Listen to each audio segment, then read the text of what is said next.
Hey, Mortgage Coach community, Dave Savage here, and I'm with Coach Mike White. What's up, Coach? Hey, Dave, how's it going? Going good, buddy. So I have interviewed Coach Mike White. I mean, I don't know how many times, but it's a lot of times. I want to make sure I timestamp this video right now because it is January 8th, Monday of 2018. And Coach, I want to ask you some questions so we can really help people get focused on what they need to be doing this month and next month so that 2018 is a killer year.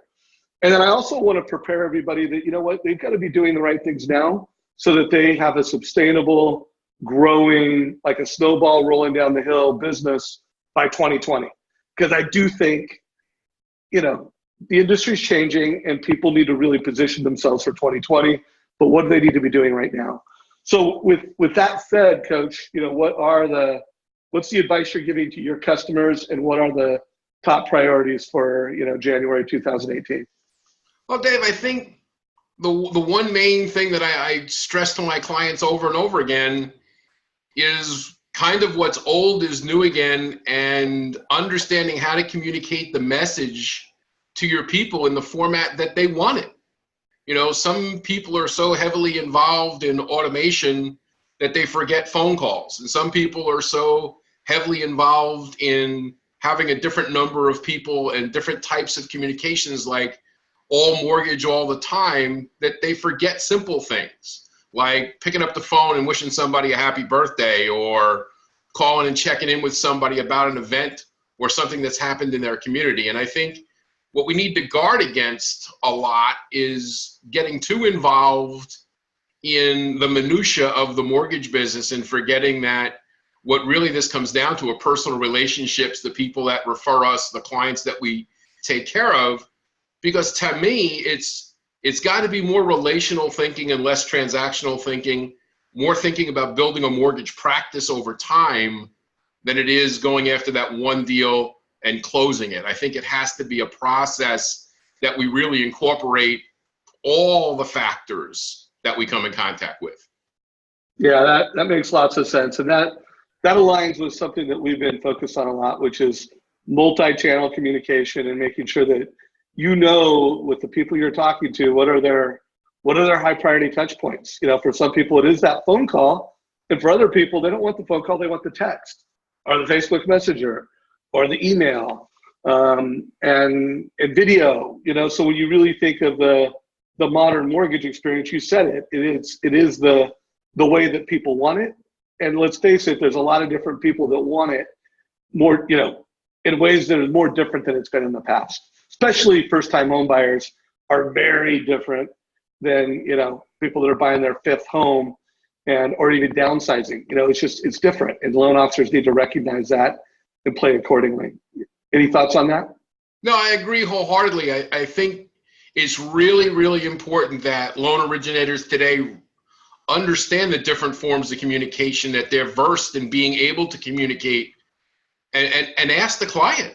It's like the simplest thing in the world. Ask somebody what they want and then give it to them.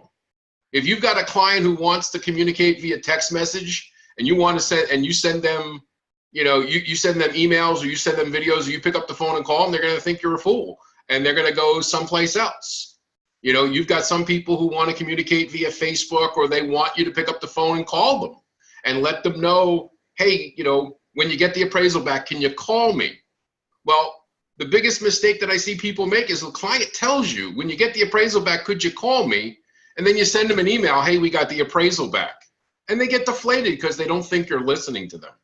So I think you really got to be diversified. There are a lot of streams, but it's not as complicated and convoluted as people make it. You make it really simple because, again, Mortgage Coach rolls in all sorts of technology in one spot. So you've covered a lot of the bases with what you're doing, and it makes it really simple for a loan officer to stay connected that way. But to me, if you can do anything, is just ask the customer how they want to be communicated with, and they'll tell you. Yeah, no doubt. And you make a really good point, and something that we're very intentional about with how we've built Mortgage Coach. So that it really is, it's a communication platform between a loan officer, a borrower, and a realtor.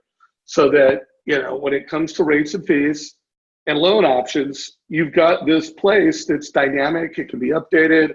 A video can be streamed. It can be easily shared via email, text, Facebook Messenger. So I think it's important. And again, I hope everybody on this call, you're having that preference. You're asking people, how do you want me to communicate? You're documenting that in your CRM. And then it's all about just amplifying, your humanity with people. I think the ultimate differentiator, because you're going to see, the Costco lenders and the Quickens, they're not going to shrink. They're going to grow. The corporate lenders, they're not going to shrink. They're going to grow. And so you need to figure out, how do you leverage technology so that you're connecting in more human ways. You're talking to even more people in the way that they want to be communicated with. What are some of the strategies that you're recommending to your clients in terms of just, because I know you're big with baseball, and that fact, folks, one of my favorite calls with Coach Mike was on how to gamify mortgage, and you use the baseball metaphor. I'm going to put a link below, but what are the types of conversations that you want your customers having right now? When you mix it up between past customers, buyers, realtors, what does that perfect win the week mix look like for a customer of yours? Well, I think, Dave, the big piece to this has really got to be understanding what your process is from the time the customer calls to the time they close and beyond, and setting that up. I mean, the annual review, I see you've done a lot of conversations about the annual review. I've been following it. I've commented a few times. I don't understand for the life of me why people don't really look at the database as the bank. That's the golden ticket to your future. Once you've got that client, maintaining that relationship is simple. And so between the annual review, two things couldn't be simpler. Scheduling yourself an annual review and calling your client on their birthday. Yeah, how about you want to grow your business by 20 or 30%? I'll make a bet with anybody here, anything that they'd like to do. Call every one of your clients and do an annual review for them, and call them on their birthday. I've got one client in Michigan, we just started, and he's a $30 million producer. He does a lot of business. Grew his business to almost $40 million in business doing one simple thing: picking up the phone and calling people on their birthdays. Most of the people don't answer the phone, but 1 out of every 3 people that does answer the phone is either a refinance, a purchase, or a referral to somebody who needs a deal. And it starts, thanks for calling me. I was going to call you. So the annual review and the birthday phone call, again, simplicity. It's not complicated. You've got all the tools. We're using all this software. We collect all this information. How hard is it to have at our disposal? And for 15 minutes at one point during the day, and I like the morning, pick up the phone and either make your birthday calls or make your review calls and get them done, and sit back and collect, because you've got this database, this wealth of people who already know what a great job you do. And as you've pointed out incessantly over time, people who are happy with the process would love to refer you. They just forget to do it. So if you reach out and provide value to them, if you reach out and connect and show the value of the relationship, they'll reciprocate and return it to you. And it all comes back with intent. Do I intend to carry on a relationship with these people once this transaction closes? And make sure it gets into my schedule. I'm calling them on their birthday. I'm calling them off for their annual review. And there's a lot of different ways you can do that. If you're a one-person loan officer, you have no assistants and whatever, just schedule it and go do it. If you've got a team of people and you've got more clients than that, you can have your assistant sit there and make up an email of your phone calls that you have to make for the next day, and then just email them to you so they show up in your email box. And whenever 10 o'clock, 10:30, pick up the phone and make those calls and do them. You will be amazed at the response you get. People don't know you care unless you call them and tell them. And once they know you do, they respond amazingly, because it doesn't happen in today's world. Corporations and, like you talk about, the internet lenders and all those people are out there. they're faceless. If you don't put your face back to the process, you're the same as everybody else, and differentiation is what's going to win the game. You know, I personally think it's really this simple. If you want to kill it this quarter, 2018, January, February, or March, and you want to massively position yourself to be so relevant in 2020, it really is that simple. It's putting systems in place so that annual reviews, that's how you roll. You integrate it into your front end experience. Your realtors know that you do it. And by the way, folks, it's not just a refi strategy, it's a purchase strategy. When you're talking to people and you're having intentional conversations, you walk away with knowing what they want to do next year. You walk away with a purchase to a family member of theirs that's looking to buy a home. You know, and by the way, don't take my word for it. I'm going to put a link to the LinkedIn article that I recently wrote. And, you know, Wally Elderberry, top producer, $100 million a year agent, he put, you know, $2 million in loans on the books from annual reviews last month. You know, Rick Scheer. And by the way, I'm not here to advocate for any one best process, because I'm hearing loan officers that do make outbound calls for the annual review. I'm hearing from loan officers that send out an email saying, hey, click here to schedule your 15-minute annual review, and they're getting 10 to 30% of their customers to click here and schedule a 30-minute meeting. And I'm not here to say which one is better than the other. All I know is if you're not doing annual reviews every day, if you're not making birthday calls, or personally, I like to put it just lifestyle calls. Like if you're not calling people and letting them know you care, you know, maybe you saw something on Facebook that happened, you know, a granddaughter had a baby, someone became a grandpa, you know, whatever it is, something happened that shows them that you cared, and it distinguishes you from, you know, the online, let's just call it corporate lender. You're losing money now, and you're not positioning yourself for greatness in 2020. Any other thoughts on that, Coach? I think, you know, you really nailed it into the fact that differentiating yourself from whoever that corporate lender is. And again, like you said, it's about providing value in a way to people that can be congratulating them on their grandchildren, or wishing them a happy birthday, or knowing their community if there's a community event that's happening. You know, look, the annual review is the furthest thing in the world from a refi tool as it is a purchase tool, because sometimes you'll engage in that conversation and those families have grown.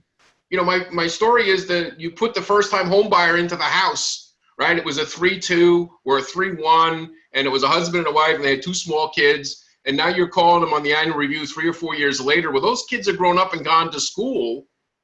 The busiest 9 square feet in their lives is the 9 square feet out in front of that one bathroom at 7 o'clock in the morning. But they don't know that they have an option to sit there and say, you know, for $23 a month, you could move to a 4-3 or a 4-2 or a 5-3. Where they don't know that they have possibilities, that because they think in their mind, well, I got to sell this house and I got to buy a $400,000 house. I don't have $400,000. Well, it comes down to, with your product, how easy would it be to show them, hey, sell this, get this, and the difference is $27.83 a month. It's like you have no less than the price of your cell phone bill, right? It's making those comparisons for people because they don't know. And who better to know that in your market and what's going on with real estate and what's going on with the industry than you? So reach out and have those conversations. Take an interest in your clients' lives. Because if you're not, then you're going to get, you know, really buried by an algorithm who will work cheaper than you. Because if all you're going to do is email people, and if all you're going to do is hope they call you back, you're going to get buried by an algorithm, and you don't need to have that happen. You can stop that by building a practice of intentional relationship nurturing, by creating value to your relationships over time, because that's the consistency. You know, and like you've heard me say 1,000 times, consistency is currency. The more consistent you are in your day-to-day work, the more consistent you are in showing people that you care and providing value, the sky's the limit on your practice as to what it's going to yield for you, because then it's just a matter of growing that database and having people grow it for you, because the experience is so special that that's not what everybody else is delivering. And when you have that special, you know as well as I do, you and I meet on the road occasionally and we're in a different town and you've been there before and here's a restaurant that I've been to that's really great. Or, you know, you come into town, I'll take you to a place that is, here, this is really special. You don't see this everywhere. Well, as mortgage professionals, we're all in control of providing that exceptional experience for people. And once you give somebody exceptional, they're not going to go back to an algorithm lender. It's just not going to happen. No, you know, I actually responded to Rob Chrisman this weekend. There was in the Chrisman report, there was this little dialogue around who owns the customer. And, you know, I can't remember exactly, but I think it was like brokers not complaining, but, you know, that the wholesaler, you know, owns the customer. I mean, let's face it, you know who owns the customer? It's the person that shows them that they care on a consistent basis. And the way you show a family that you care is you deliver a total cost analysis that shows that I helped you make the best decision. You update it once a year for them. You show them that you're continuing to help make, you know, a great decision. And then you call them once a year for a lifestyle, you know, and that might be a birthday, that might be something else. And, you know, that shows them you care. So let's do this. I like to keep these conversations at 15 minutes-ish. Let's give everybody a realtor strategy. So let's say I am a loan officer that is a mortgage coach. I deliver the total cost analysis. I ask people how they want to be communicated with. I do annual reviews. I make birthday calls. I am a referral magnet. And how do I bring that to my agent? How do I package that into the conversation with the agent? I know how I answer this question, but I'd love to hear your thoughts on how do I now use that as part of my agent value proposition at my next realtor meeting? Well, Dave, I take a page out of the playbook that says when I used to do refinances, again, when I was an originator back in New York, the cost of doing a loan was prohibitive because of all the different taxes and fees. So we did very few refinances because you really had to go a long way in order to make that happen.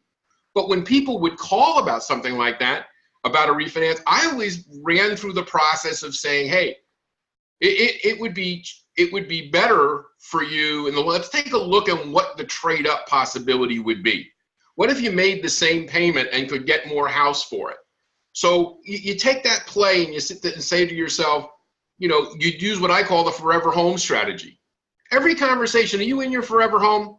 Is this the place you plan on staying forever? Where are you in that spot? And what's available? Again, we get back to that customer with the 3-1. You want to bring your realtor into the mix? How many clients have they had that they sold houses to 3, 4, 5 years ago? That you could go back and look at their situation just by looking at the numbers and saying, hey, if they bought a house, you know, 5 years ago, you know, the realtor can tell you what it's worth today. And you can look back and have an idea of what the difference in cost would be. And again, we get back to, for less than the price of your cell phone bill, you can have the house that you really want. You can have that extra bedroom, that extra bathroom, the land closer to the school or work. Engaging the realtor in those strategies with talking to them about the value of their database, because many times they have databases they don't do anything with. So engaging in that, or today listings is always such a big deal. You're making your annual review calls and you're talking to your clients. You're going to pick up 2 or 3 clients every month that's going to entertain the possibility of moving when you talk to them. Now you've got a perfect candidate to bring your realtor into the mix. What would the house really bring in today's market? And then knowing, see, the realtor knows if somebody's selling a house at 123 Main Street, it's likely they're going to either trade up over on Maple Avenue or they're going to trade down over on Willow Street. What do the houses over on Maple Avenue or Willow Street look like? And then you do a total cost analysis for them, either selling and trading up or selling and trading down, and saying, here's what it really looks like. You'd be amazed at the number of listings and double-sided transactions that you can bring to your realtor partners. And that's the key. This is not being an order taker or sitting there hoping somebody just gives you a deal. But it's working with strategies and tools together to create opportunity. Realtors don't talk to their customers enough. Loan officers don't talk to their customers enough about things with intention. And the intention of the annual review with a birthday call, any type of engagement strategy that talks to the customer and gives them an opportunity, and again, not to buy a $400,000 house, but to improve their situation for X number of dollars a month, because ultimately that's what this always comes down to. It's not whether the house is $400,000 or $500,000 or $600,000. It's what does that cost me a month? Because that's all that anybody ever gauges is how does it change my monthly situation? And with the new tax law that has come in the tax code, I got loan officers out there making those calls now, because now it's a cash flow situation, right? Have you looked to see how much more cash flow you're going to have in your personal circumstance? Well, it doesn't change the qualifying ratio. Some people are more comfortable now because they'll have more money to spend. Those are all things that you can bring up with the realtor, you can bring up with the client and show that level of expertise. And again, with the mortgage coach tool, like you're saying, you do the total cost analysis for them and send it over and do it for the property that the realtor finds. And you've got a tag team there doing nothing but value and opportunity. I love it. So let's wrap this up. I want to close this around this thought. And I actually saw a Facebook group recently, and it was a new loan officer who said, hey, everybody, do you have any tips or strategies to help me ramp my business, close a lot of loans? And people were saying, oh, buy leads, do Facebook marketing, make lots of prospecting calls. Here's the deal. And this applies for this new loan officer. And this applies to everybody in the business, because let's face it, we all want to upgrade our game. That means you want to be a new loan officer. And so I would just say this: if you are not using Mortgage Coach to present options, you are not delivering the most professional experience, and you're not able to create opportunities the way you could. If you're not doing annual reviews, you are not building for clients for life. Just, putting someone in a database and emailing them every month is not a client for life. If you are not connecting with people in a way that matters to them emotionally once or twice a year, annual review, birthday call, lifestyle call, it's not a client for life. It's not. It's just not. And then if you're not doing that, by the way, you're not going to have the same confidence when you meet with a realtor, and you're not going to have stories to tell and strategies to show as if you were that person. If you were that loan officer that did that, the way you show up in a realtor meeting is going to be different. You're going to have stories, you're going to have strategies, you're going to have confidence. And by the way, you will actually help that realtor close more homes. You won't just be saying, hey, look what I do this, I do that. No, you will just be like, it'll be just obvious that you are the obvious choice. You are the loan officer I want to partner with. And by the way, every realtor has a loan officer, so maybe you're on the list. Maybe you go from 3 on the list to 2nd on the list. Maybe you go from 2nd on the list to 1st on the list. But if you want to upgrade where you're at on the list, this is the playbook to get it. So Coach, if anybody wants to connect, I wouldn't be interviewing you if I didn't think any loan officer that works with you is getting a gift, or any loan officer that's on your email list. How can folks connect with you, learn more from you, and possibly be coached by you someday? Well, Dave, it's really simple. The website's the easiest place to go, imtcoaching.com. It's really very simple. A lot of free information on the public website, all sorts of different things that we do to give you a taste of what it is that they can experience. I'm a fundamentals guy. This is not loud music and no jumbotron and none of that stuff. This is about getting up and going to work every day and putting in the basic fundamentals of a real practice. Because, as I get older, I realize that our work time becomes finite. There's only so many days. I spoke to a client of mine not too long ago, and I said, it was the first of the year, and I said, how many more New Years do you think you're going to have in the business? And what's your exit strategy? And really got him thinking about the fact that, am I building a practice which is something I could sell when the time comes to leave? Is it something that I've created that has some real value when I'm done with this? And am I grooming the next generation to manage this business, or am I just going to walk away someday and nobody's going to know that I left? And that's the painful thing with this. So for me, this is about, like you talk about the baseball analogy. I had a lot of fun doing that, because while there's a lot of moving pieces in the mortgage business, come on, it's not that complicated. The work is really not all that tough. You have to figure out what it is that you're doing, and then you got to go out there and execute. You got to identify what you want to do. You got to schedule what you want to do. You got to do what you got to do, and then make adjustments. So that's what we're about. If you want to talk more about this, is great. It's imtcoaching.com. You go to the website or send me an email. It's mike@imtcoaching.com. I'd be happy to talk to anybody, especially when they're mortgage coach people, because my mortgage coach clients tend to do exceptionally well because they already get it. They already get the value of the technology, and they're already using the tools. So it certainly makes it easier for me to move forward. All right, folks, so let's net this out. I'm going to put a link to connect with Mike below. I'm going to put a link to that, how to turn the mortgage business into a game below. A link to the article where I made the case, and I think I made the case well, with why an annual review should be your number one priority in 2018. Link below. Also, a link below with Rick Shear, $100 million producer. He's just doing a really good job with how he is using a combination of automation and personal connection to do annual reviews consistently. And he did it all last year. That whole interview came out where I was like, hey, Rick, what did you do last year to set up last year to be successful that people should know about this year? And last year he implemented annual reviews and he talked about it. So that link's below. Hopefully you got value from this. If you did like it, you're watching this in YouTube, give us a like and let Coach Mike know that, hey, yeah, that was good. I got a value. I got a takeaway. And share this. Share this with your mortgage friends. If you're a branch manager, share this with your team.